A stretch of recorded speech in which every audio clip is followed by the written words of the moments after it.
Hi friends, Subhadra योजना ପାଇଁ खुशी खबर। सुभद्रा योजना आप्लाय शुरू हो ଯାଇଛି। ସେଥିପାଇଁ ଆପଣଙ୍କୁ ଗୋଟେ ଫର୍ମଟିକୁ ଆପ୍ଲାଏ କରିବା ପାଇଁ ପଡ଼ିବ। ଏହି ଫର୍ମଟି ସମ୍ପୂର୍ଣ୍ଣ ମାଗଣା ଆପଣଙ୍କର ଅଙ୍ଗନବାଡ଼ି କେନ୍ଦ୍ର ଜନସେବା କେନ୍ଦ୍ରରେ ଉପଲବ୍ଧ ଅଛି। ଆପଣ ଏହି ଫର୍ମଟିକୁ ଫିଲ୍ଅପ୍ କରି ସୁଭଦ୍ରା ଯୋଜନା ଆପ୍ଲାଏ କରିପାରିବେ। ଏଥିରେ ଆପଣଙ୍କୁ କିଛି ଟର୍ମ ଆଣ୍ଡ କଣ୍ଡିସନ୍ ରହୁଛି, ଯେଉଁଥିରେ ଆଗକୁ ଆମେ ଡିସ୍କସ୍ କରିବା। ଚାଲନ୍ତୁ ଦେଖିବା ସୁଭଦ୍ରା ଯୋଜନା ଆପ୍ଲାଏ କରିବା ପାଇଁ କ'ଣ କ'ଣ ଡକୁମେଣ୍ଟ ଦରକାର ଏବଂ କ'ଣ କ'ଣ ଫିଲ୍ଅପ୍ କରିବା ପାଇଁ ପଡ଼ିବ। ତ ଏଥିପାଇଁ ସରକାରଙ୍କ ତରଫରୁ ଗୋଟେ ଟୋଲ୍ ଫ୍ରି ନମ୍ବର ଜାରି କରାଯାଇଛି। ଏଇଟା ହେଉଛି 14678। ଏହି ନମ୍ବରଟି କଲ୍ କରି ଆପଣ କିଛି ସୁଭଦ୍ରା ଯୋଜନା ମାଧ୍ୟମରେ କିଛି ତଥ୍ୟ ଜାଣିବାର ଥିଲେ ଏହି ନମ୍ବରରେ କଲ୍ କରିକି ଜାଣିପାରିବେ। ତ ଚାଲନ୍ତୁ ଦେଖିବା ସୁଭଦ୍ରା ଯୋଜନା ଆପ୍ଲାଏ କରିବା ପାଇଁ କ'ଣ କ'ଣ ଡକୁମେଣ୍ଟ ଦରକାର, କ'ଣ କ'ଣ ଫିଲ୍ଅପ୍ କରିବା ପାଇଁ ପଡ଼ିବ। ତ ପ୍ରଥମେ ଆପଣ ନାଁ ଟିକେ ଆପଣଙ୍କ ଫିଲ୍ଅପ୍ କରିବେ। ତ ନାଁ ଟିକେ ଫିଲ୍ଅପ୍ କରିବା ପାଇଁ ଆପଣଙ୍କୁ ଆପଣଙ୍କର ନାଁ କ୍ୟାପିଟାଲ୍ ଲେଟର୍ ଏଠି ଲେଖିବା ପାଇଁ ପଡ଼ିବ।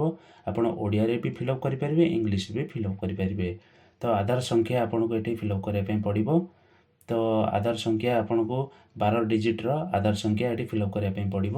ଆପଣଙ୍କର ଯଦି ମ୍ୟାରେଡ଼୍ ଅଛନ୍ତି ତାହେଲେ ଆପଣଙ୍କର ସ୍ୱାମୀଙ୍କ ନାମ ଏଠି ଦେବା ପାଇଁ ପଡ଼ିବ, ଏବଂ ଯଦି ଅନମ୍ୟାରେଡ଼୍ ଅଛନ୍ତି ତାହେଲେ ଆପଣଙ୍କ ପିତାଙ୍କ ନାମ ଦେବା ପାଇଁ ପଡ଼ିବ, ଯାହା ଆଧାରରେ ମେନସନ୍ ଥିବ। ତ ଏଠି ଆପଣଙ୍କୁ କ୍ୟାପିଟାଲରେ ଏଠି ଲେଖିବା ପାଇଁ ପଡ଼ିବ। ତ ଆପଣ ଜନ୍ମ ତାରିଖ ମଧ୍ୟ ଏଠି ଦେବା ପାଇଁ ପଡ଼ିବ, ଆପଣଙ୍କ ଡେଟ୍ ଏଠି ଦେବା ପାଇଁ ପଡ଼ିବ, ମନ୍ଥ ଆଉ ଇୟର୍ ମଧ୍ୟ ଏଠି ଦେବା ପାଇଁ ପଡ଼ିବ। ତାପରେ ଆପଣଙ୍କୁ ସୋସିଆଲ କାଟାଗୋରୀ ଆପଣଙ୍କୁ ଏଠି ଦେବା ପାଇଁ ପଡ଼ିବ। ଆପଣ ସାଧାରଣ ବର୍ଗରୁ ବିଲଙ୍ଗସ୍ କରୁଛନ୍ତି ନା ଅନୁସୂଚିତ ଜାତି ନା ଅନୁସୂଚିତ ଜନଜାତି, ଏହା ଆପଣଙ୍କୁ ଦେବା ପାଇଁ ପଡ଼ିବ। ଶାରୀରିକ ଭିନ୍ନକ୍ଷମ ଥିଲେ ଆପଣଙ୍କୁ ହଁ କରିବା ପାଇଁ ପଡ଼ିବ, ନଥିଲେ ନା କରିବା ପାଇଁ ପଡ଼ିବ। ତ ଆପଣଙ୍କୁ ଏଥିରେ ଟିକ୍ ଚିହ୍ନ ମାରିବା ପାଇଁ ପଡ଼ିବ।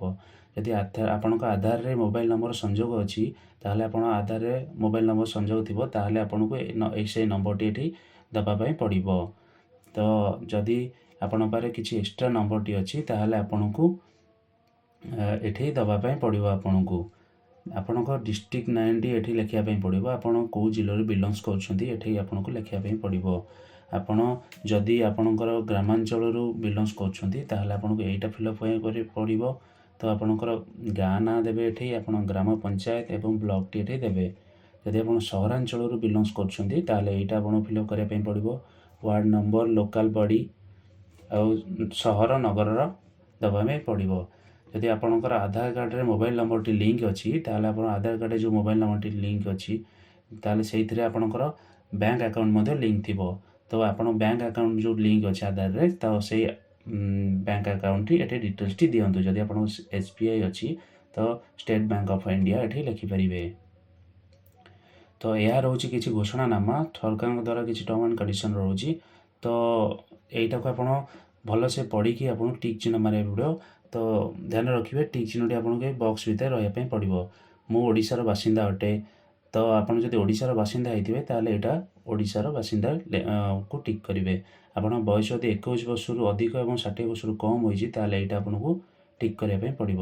ଯଦି ଆପଣଙ୍କର ରାଜ୍ୟ କିମ୍ବା କେନ୍ଦ୍ର ସରକାରଙ୍କର ମାସିକ 1500ରୁ 18,000 ଟଙ୍କା ତଦୁଦରୁ ଯଦି ସହାୟତା ରାଶି ପାଉଛନ୍ତି ତାହେଲେ ଏଇଟା ଆପଣଙ୍କୁ ଟିକ୍ ମାରିବେନି। ଯଦି ପାଉ ନାହାନ୍ତି ତାହେଲେ ଏଇଟା ଟିକ୍ ମାରିବେ।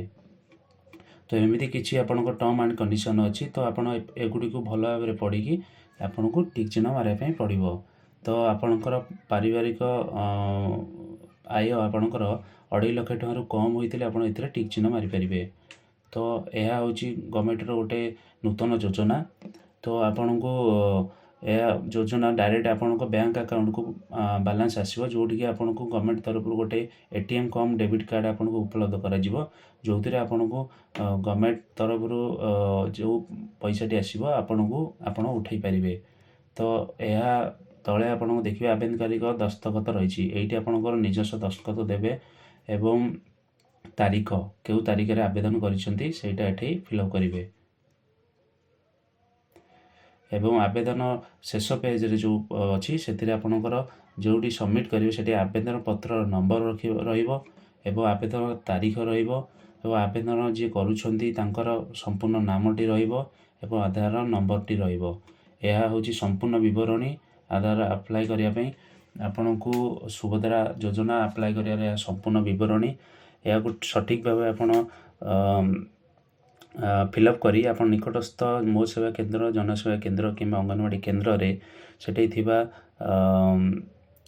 ବ୍ୟକ୍ତି କିମ୍ବା ବ୍ୟକ୍ତିଙ୍କୁ ସେ ଆପଣଙ୍କୁ ଏ ଡକ୍ୟୁମେଣ୍ଟ ଦେବା ପାଇଁ ପଡ଼ିବ। ଏ ଡକ୍ୟୁମେଣ୍ଟ ଦେଲା ପରେ ସେମାନେ ଭେରିଫାଇ କରିବେ ଏବଂ ଆପଣଙ୍କର ଆଧାର କାର୍ଡ଼ ନେବା ପାଇଁ ଭୁଲିବେନି। ଆଧାର କାର୍ଡ଼ଟା ଆପଣଙ୍କୁ ଆଧାର କାର୍ଡ଼ର କପି ଗୋଟେ ନେଇକି ଯିବେ ଏବଂ ଆଧାର କାର୍ଡ଼ ଅରିଜିନାଲ୍ ବି ନେଇଥିବେ, ସେଇଟା ଆଟାଚ୍ କରି ଦେବେ। ଏହା ଥିଲା ସୁଭଦ୍ରା ଯୋଜନା ପାଇଁ ସମ୍ପୂର୍ଣ୍ଣ ବିବରଣୀ। ଧନ୍ୟବାଦ। ଆଶା କରୁଛି ଭିଡ଼ିଓଟି ଆପଣଙ୍କୁ ଭଲ ଲାଗିଛି। ଭଲ ଲାଗିଥିଲେ ଲାଇକ୍, ସେୟାର, ସବସ୍କ୍ରାଇବ୍ କରିନେବେ। ଧନ୍ୟବାଦ।